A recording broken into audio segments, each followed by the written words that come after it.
আর মনের দুঃখী, কারণ আমার হানুদের তো তার অসুবিধে নেই।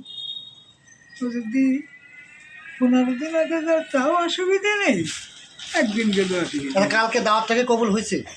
যারা ওকে শুনেন বাকি আগে আগে শুনবো তারপর। এখন আমি দৈনিক লোকে এখন একটু স্কুলে এসে আমাদের দোকানে পর আসি, তা আসি হলো যে তাপর নদীর গল্প শোনা যায় না, শুনে শুনে রাখতে চলে যায়। কালকে 5টা, ঠিক আছে, বিকাল 5 ঘটিকা কারণ 5টায় তো শুরু হবে। তো দুটো নুন ভাজার ব্যবস্থা করা হয়েছে। ওই মতের জন্য আমি যাবো। না এটা শোনো, একটা আত্মীয় বাড়ি গেলি মুখের কথা কিন্তু আত্মীয় হয়। আমি যে কথাটা বলি সব রকমের ঠিক আছে।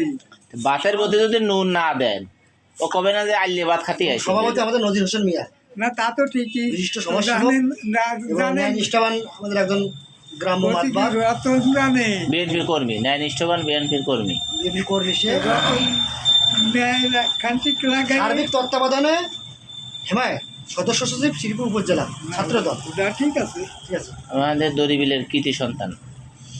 এখন মনোহর হোসেন খান ধরো যে কোথাও এই রাজনীতি প্রভাব হাসপাতাল শ্রীপুরে করিনি, করেছে নাকি? এবং তো শুরু হবে এই প্রথম আমাদের দরিবার শুরু। অনেকে ভাবতেছে দরিবিল একটা গ্রাম, সেই গ্রামে প্রথম আসবে।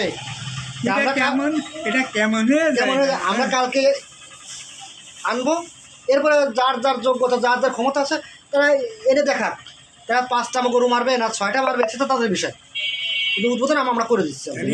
আবার ভিডিও সারা দিন কোনো সমস্যা নেই, এটা লিগাল কথা বললাম আমি। কথা তো লিগাল। আমরা এবং কোনো নেতাকর্মী, উপজেলার নেতাকর্মী কারোর অসম্মান করবো না, সবারই দাস থাকবে।